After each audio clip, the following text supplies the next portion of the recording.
the Kingdom of Germany or German Kingdom developed out of the eastern half of the former Carolingian Empire.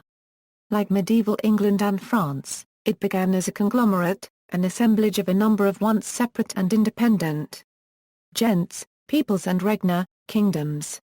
East Francia was formed in embryo by the Treaty of Verdun in 843, and was ruled by the Carolingian dynasty until 911, after which the kingship was elective. The initial electors were the rulers of the stem duchies, who generally chose one of their own. After 962, when Otto I was crowned emperor, the kingdom formed the bulk of the Holy Roman Empire, which also included Italy, Bohemia and Burgundy. The term Rex Teutonicum first came into use in the chancery of Pope Gregory VII during the Investiture Controversy, perhaps as a polemical tool against the Emperor Henry IV. In the 12th century, in order to stress the imperial and transnational character of their office, the emperors began to employ the title Rex Romanorum on their election. Distinct titulature for Germany, Italy and Burgundy, which traditionally had their own courts, laws, and chanceries, gradually dropped from use. After the Reichsreform and Reformation settlement, the German part of the Holy Roman Empire was divided into Reichskreise, which effectively defined Germany against Imperial Italy and the Bohemian Kingdom. There are nevertheless relatively few references to a German realm and an instability in the term's use. Terminology: the eastern division of the Treaty of Verdun was called the Regnum Francorum Orientalium or Francia Orientalis, the Kingdom of the Eastern Franks or simply East Francia. It was the eastern half of the old Merovingian Regnum Austrasiarum. The East Franks themselves were the people of Franconia, which had been settled by Franks. The other peoples of East Francia were Saxons, Frisians, Thuringia, and the like, referred to as Teutonici and sometimes as Franks as ethnic identities changed over the course of the 9th century. An entry in the Annals Erjuvavensis sub anno 919, roughly contemporary but surviving only in a 12th century copy, record that by Waria Sponti se rediderunt Arnulfo Ducae regna fessrunt in Regno Teutonicorum, that is that Arnulf, Duke of the Bavarians, was elected to reign in the kingdom of the Germans. Historians disagree on whether this text is what was written in the lost original. Also on the wider issue whether the idea of the kingdom as German, rather than Frankish, dates from the 10th or the 11th century. But the idea of the kingdom as German is firmly established by the end of the 11th century.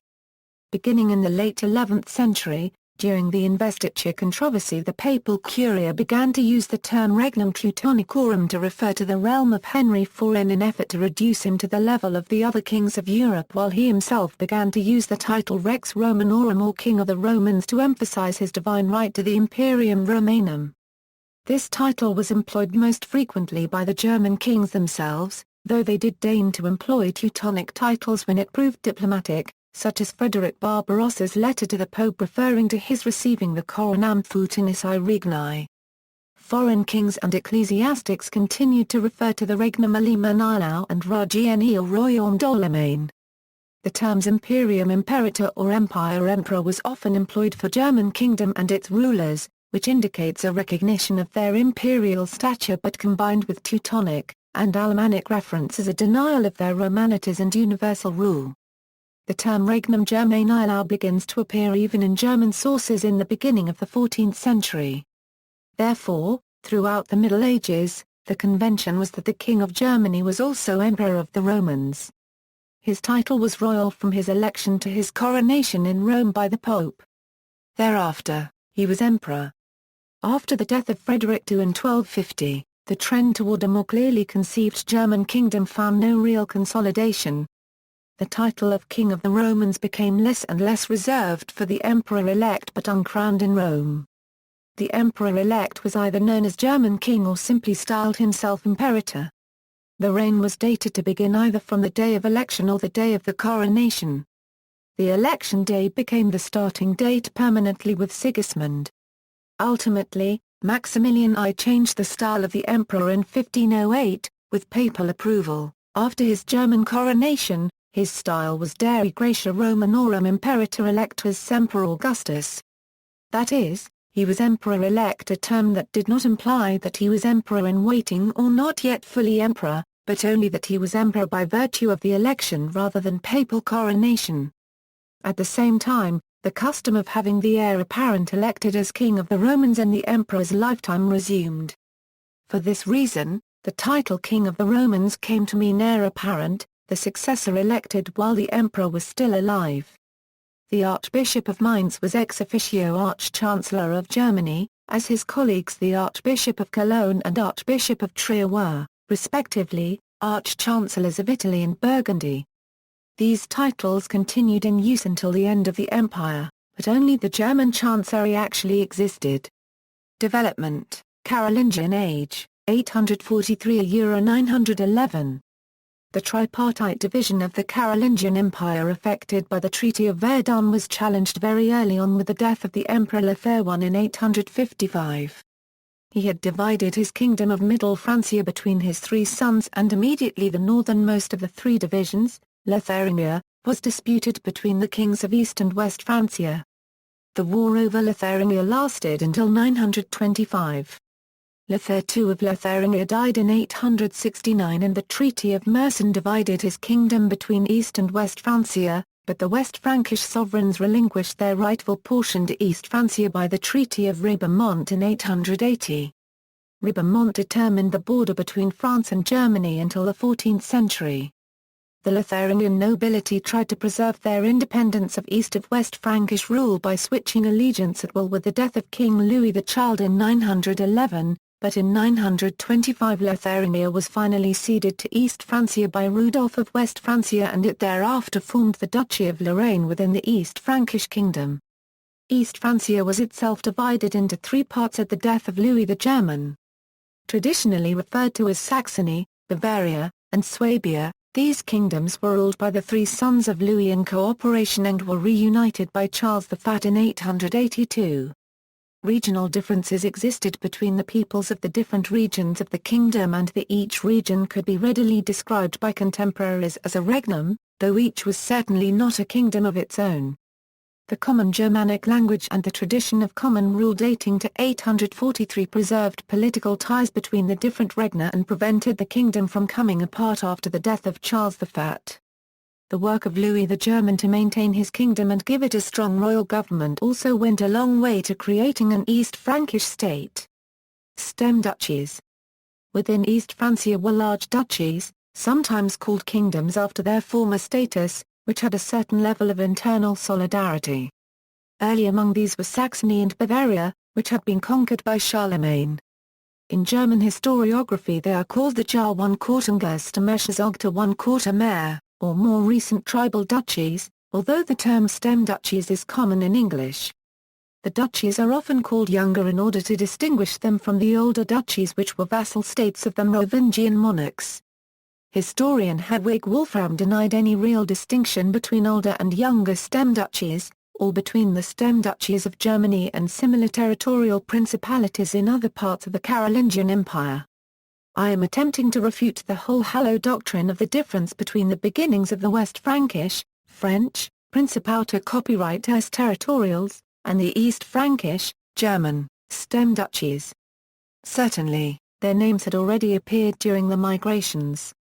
Yet, their political institutional, and biological structures had more often than not thoroughly changed. I have, moreover, refuted the basic difference between the so-called occurrency Lteres stammis for 1/4 ostentum, older tribal principalities in Jar I Quartengears stammis for 1/4 ostentum, newer tribal principalities, since I consider the duchies before and after Charlemagne to have been basically the same Frankish institution. Although it was frequently thought that these duchies were tribal, because their people shared a common descent, their cohesion is better explained by their being governed as units over long periods of time, allowing a sense of solidarity, shared customs and a presumption of common descent to develop. By the 10th and 12th centuries, respectively, Saxony and Bavaria had adopted descent myths, although they may have existed much earlier. The duchies of Franconia and Swabia are also usually counted as among the newer stem duchies, as sometimes is Thuringia. As the boundaries of the duchies changed, loyalties and myths changed accordingly. During the Second World War, The impetus for the creation of the stem duchies was being debated among German specialists. While Gerd Thielen-Bach emphasized the role of the kings in the formation of the German kingdom, against Martin Lindzel and Walter Schlesinger, who emphasized the people led by the dukes, he also emphasized the role of the duke in the formation of the stem duchies. In language reminiscent of the Third Reich, the stem duchy did not arise out of the will of the leaderless, far one-quarter stem but rather out of the duke's determination to rule. The duke himself was the political organization of the hitherto unorganized and leaderless, far one-quarter stem. After the death of the last Carolingian, Louis the Child, in 911, the stem duchies acknowledged the unity of the kingdom.